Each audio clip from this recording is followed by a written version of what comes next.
Centimetre, उसका कुल पृष्ठीय क्षेत्रफल क्या होगा। तो बेलन का कुल पृष्ठीय क्षेत्रफल अगर आपको पता है तो आसानी से सॉल्व कर सकते हैं। बेलन का कुल पृष्ठीय क्षेत्रफल होता है 2 pi r into r plus h. क्या होता है, बेलन का कुल पृष्ठीय क्षेत्रफल होता है 2 pi r into r plus h, यानी 2 की जगह 2 रखिए, पाई का जगह वैल्यू रखते हैं 22/7, आर फॉर रेडियस, रेडियस कितना दिया गया 7 सेंटीमीटर, आर की जगह 7 रखेंगे, आर प्लस एच यानी 7 और 5 कितना हो जाएगा 12। बस इसको लिख दिए, सॉल्व कीजिए, 7 से 7 कैंसिल, 22 दूना 44, 44 में 12 से मल्टीप्लाई कीजिएगा तो ये आ जाएगा कितना 528, यानी 528 सेंटीमीटर स्क्वायर क्या होगा इसका क्षेत्रफल आ जाएगा। यानी ऑप्शन बी इस प्रश्न का करेक्ट आंसर होगा। कौन सा, ऑप्शन बी। क्लियर है। नेक्स्ट अगला प्रश्न देखिए, लिख रहा है सबसे छोटी संख्या के अंकों का योग क्या है जिसे 15, 18 और 36 से विभाजित करने पे प्रत्येक स्थिति में समान शेषफल 9 बचता है और 11 से डिविजिबल है। यानी कोई छोटी संख्या निकालना है जो वह संख्या 15, 18 और कितना 36 से आसानी से कट जाए। तो 15, 18, 36 का एलसीएम लीजिएगा तो एलसीएम कितना आ जाएगा 180। 180 वह संख्या जो 15 से भी कट जाएगा, 36 से भी कट जाएगा और 18 से भी कट जाएगा। लेकिन कह रहा है कि प्रत्येक स्थिति में समान शेषफल 9 बचता है, तो संख्या क्या हो जाएगा 180 है। 180 का के मल्टीपल भी जो होगा वह भी 15, 18 और 36 से कट जाएगा, प्लस हमको रिमाइंडर कितना चाहिए 9। ये जो रिजल्ट प्राप्त होता है ये 11 से डिविजिबल है, बस यही संख्या हमको निकालना है।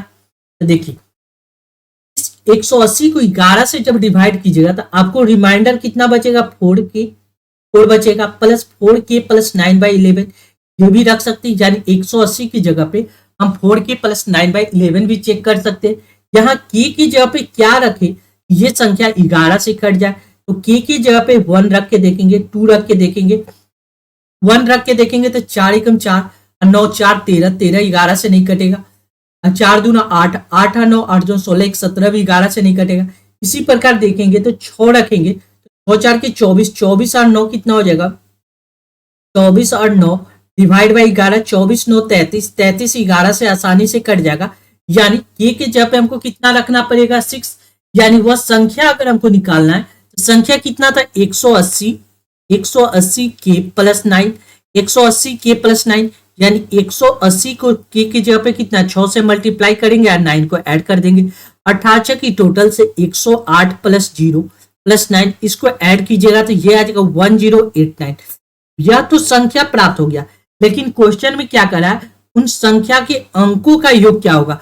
यानी 8 1 9, 9 और 9 कितना हो जाएगा 18, इनके अंकों का योग कितना हो जाएगा 18। यानी करेक्ट आंसर ऑप्शन ए इस प्रश्न का करेक्ट आंसर होगा। कौन सा, ऑप्शन ए। क्लियर है।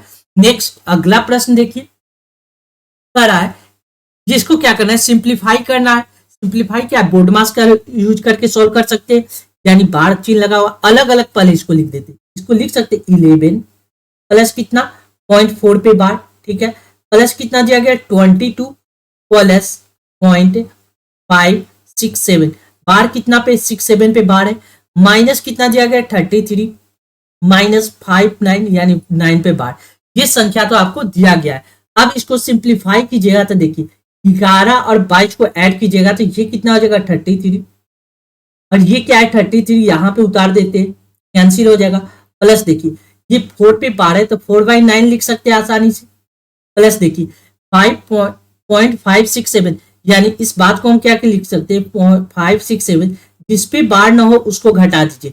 जितनी संख्या पे बार है, कितनी संख्या 1 और 2, 2 संख्या पे बार है तो 2 9, और जितनी संख्या पे बार ना हो उतना 0 1 0 आ जाएगा, माइनस देखिए 5 9 59 9 यहाँ से क्या कट जाएगा 5 घट जाएगा और यहाँ कितना आ जाएगा 9 0। अब इसको सिंप्लीफाई सॉल्व कीजिए आपका आंसर आ जाएगा।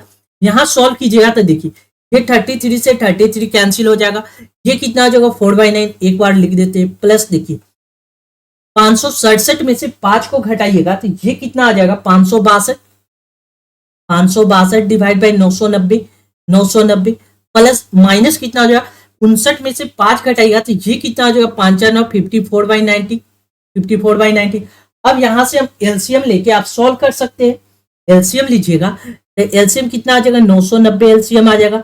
यहां से डिवाइड की जाए तो 110 को 4 से मल्टीप्लाई की जाए तो 440 प्लस सेम से सेम कट जाएगा यानी 562, माइनस कितना आ जाएगा, 90 से काटिएगा तो ये कट जाएगा आपको कितना मरते, 0 1, यानी ये कट जाएगा आपको कितना मरते, 11 मरते। 11 से अगर आप इसको काटिएगा तो ये कितने मल्टीप्लाई कीजिएगा तो ये आ जाएगा 5 5 4 9 4, यानी 454। जब इसको जोड़िएगा 0 और 2 2 2 में से 4 जाएगा तो 8 हो जाएगा, ठीक है। ये हो गया 3 अच्छा 9 9 में से 9 जाएगा तो 0 आ जाएगा। ये हो गया 4 और 5 9 9 में से 5 जाएगा तो कितना आ जाएगा, 4 आ जाएगा, 408 बटा 990, ठीक है। यानी इसको सिंप्लीफाई करके लिखिएगा तो ये आ जाएगा 0.408, और कितना दो संख्या पे क्या होगा, बार होगा, 0.408 यानी 08 पे बार होगा। यानी ऑप्शन के हिसाब से देखा जाए तो कोई भी ऑप्शन कॉमन इसमें नहीं है, यानी कोई भी ऑप्शन इसका आंसर नहीं होगा। आंसर कितना होगा 0.408 यानी 08 पे बार। क्लियर है। नेक्स्ट अगला प्रश्न हम लोग देखेंगे। लिख रहा है एक लड़का एक स्तंभ के पास खड़ा है जो 2.7 मीटर ऊंचा है, उसका उन्नयन कोण 30 डिग्री है। उसके लड़के के स्तंभ की दूरी ज्ञात कीजिए। सबसे पहले आपको क्या 30 डिग्री का मतलब देखिए, जब भी हाइट एंड डिस्टेंस का क्वेश्चन है तो इसका tan का वैल्यू आपको पता होना चाहिए। tan 30 डिग्री का वैल्यू कितना होता है ये अगर आपको पता है आप आसानी से सॉल्व कर सकते हैं। ये होता है 1/√3, होता है 1/√3। अब देखिए क्वेश्चन समझिए, एक लड़का एक खंबे के पास खड़ा है जो 2.7 मीटर ऊंचा है। वह जो खंभा कितना है 2.7 मीटर ऊंचा है और उसका उन्नयन कोण 30 डिग्री, यानी एक व्यक्ति यहाँ पे खड़ा है, उसको खंभा को देखता है ऊपर, उसको दिखाई देता है कि वह कितना डिग्री का कोण बना रहा है, 30 डिग्री का कोण बना रहा है। 30 डिग्री का कोण बनाने का मतलब tan 30 डिग्री, tan 30 डिग्री का वैल्यू होता है सामने वाला 1, बेस होता है √3। अब क्वेश्चन में क्या कर रहा है, अगर वह लड़का स्तंभ से खड़ा है जो 2.7 मीटर ऊंचा है, यानी एक यूनिट का वैल्यू कितना दिया गया है 2.7 हमसे पूछ रहा है, तो लड़की के स्तंभ की दूरी ज्ञात कीजिए। स्तंभ की दूरी कितना √3 यूनिट, एक यूनिट का वैल्यू 2.7 है तो √3 यूनिट का वैल्यू कितना हो जाएगा, √3 मल्टीप्लाई 2.7। अब देखिए √3 का वैल्यू दिया गया है, √3 का वैल्यू दिया है 1.73 मल्टीप्लाई 2.7, 1.73 को 0.7 से मल्टीप्लाई कीजिएगा, ये आ जाएगा आपको कितना 4.68 मीटर। यानी करेक्ट आंसर कौन सा होगा, ऑप्शन बी इस प्रश्न का करेक्ट आंसर होगा। क्लियर है। नेक्स्ट अगला प्रश्न देखेंगे। देखिए लिख रहा है यदि एक समबाहु त्रिभुज की भुजा 34% की वृद्धि की जाए तो उसके क्षेत्रफल में कितने प्रतिशत की वृद्धि। समबाहु त्रिभुज का क्षेत्रफल आपको पता है क्या, √3/4 इंटू भुजा स्क्वायर, यानी √3/4 तो कांस्टेंट है, स्क्वायर किसका 2 बार, यानी भुजा को 2 बार मल्टीप्लाई करना है 2 बार, ठीक है। कहने का मतलब अब उसकी भुजा में कितना करा है 34% का वृद्धि करा है। कोई भी चीज जब 2 बार वृद्धि हो यानी उसमें सक्सेसिव लगा सकते हैं। 34% का वृद्धि करने का मतलब 2 बार वृद्धि 34 प्लस कितना हो जाएगा 34 मल्टीप्लाई 34/100। बस इसको सॉल्व कीजिए आपका आंसर आ जाएगा। 34 कितना हो जाएगा 6 और 4 8 68 प्लस 34 को 34 से मल्टीप्लाई कीजिएगा, ये आपको कितना हो जाएगा 4 का स्क्वायर 16 4 से 12 12 दूना 24 1 25 की 5 हासिल 2 3 का 9 10 11, ये आ जाएगा 11.56। जब इसको ऐड कीजिएगा तो ये आ जाएगा कितना 79.56% का वृद्धि। यानी करेक्ट आंसर कौन सा होगा, ऑप्शन बी इस प्रश्न का करेक्ट आंसर होगा। कौन सा ऑप्शन, क्लियर है। नेक्स्ट अगला प्रश्न देखिए, करा एबीसी में जी यदि जी केंद्रक है और एडी एक माध्यिका है की लंबाई 9 सेंटीमीटर है तो एजी की लंबाई क्या है। देखिए एक ट्रायंगल, देखिए सबसे पहले आपको जानना है कोई ट्रायंगल है, ठीक है। ट्रायंगल का जो माध्यिका होता है वह क्या करता है, मान लीजिए ये माध्यिका है, माध्यिका का सेंटर जी है, ये जो डिवाइड होता है 1:2 में डिवाइड होता है। कितना 1:2 में, यानी यहाँ ए दिया गया है, ये बी दिया गया है, ये सी दिया गया और एडी क्या दिया गया, माध्यिका दिया गया है। ये माध्यिका डिवाइड कितना में होता है 1:2 में। अब देखिए क्वेश्चन में क्या कर रहा है, एडी का माध्यिका है जिसकी लंबाई 9 सेंटीमीटर है, यानी 1 और 2 कितना हो गया 3 यूनिट, 3 यूनिट का वैल्यू दिया गया 9 यूनिट, यानी 1 यूनिट का वैल्यू कितना हो जाएगा 3, हमसे पूछ रहा है एजी की लंबाई कितना, ए और जी की लंबाई देखिए 1 मिनट भाई क्या होगा, यहाँ हम गलत कर दिए थोड़ा, आपको क्या प्राप्त होना, माजिका ए और जी होता है और ये टूटता किस अनुपात से, देखिए यहाँ सेंटर से यहाँ तक की डिस्टेंस को 2 रेशियो में टूटते, ज्यादा वाला और नीचे वाला कम टूटते 2:1, 2:1 में, यानी 2 और 1 3, टोटल कितना हो गया 3 यूनिट। 3 यूनिट का वैल्यू कितना दिया गया है 9, 1 यूनिट का वैल्यू कितना हो जाएगा 3।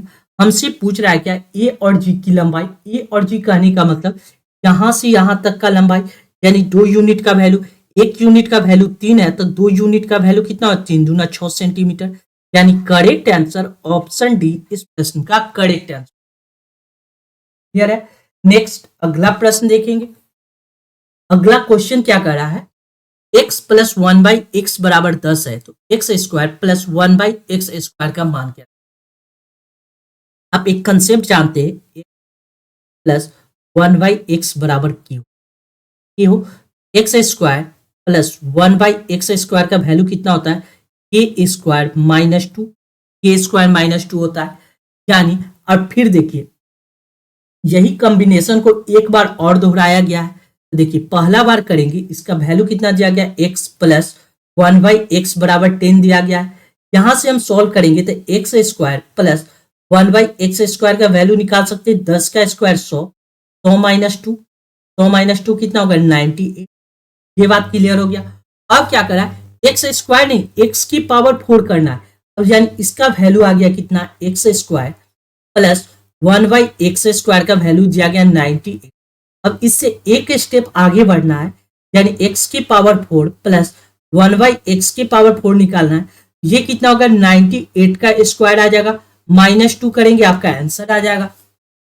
98 का स्क्वायर कैसे निकालेंगे, देखिए जिस 100 के कितना नजदीक है 2, 2 का स्क्वायर कितना हो जाएगा 4, 2 का स्क्वायर 4, 2 का स्क्वायर कितना हो जाएगा 4, यानी हमेशा डबल डिजिट लेंगे और 100 में से 4 घटाइएगा तो कितना आ जाएगा 96, यानी 98 का स्क्वायर कितना 9604, 98 का स्क्वायर होता है 9604, इसमें से 2 को घटाना है, रिजल्टेड वैल्यू कितना 9602, यानी करेक्ट आंसर ऑप्शन सी इस प्रश्न का करेक्ट आंसर होगा, कौन सा ऑप्शन सी। क्लियर है।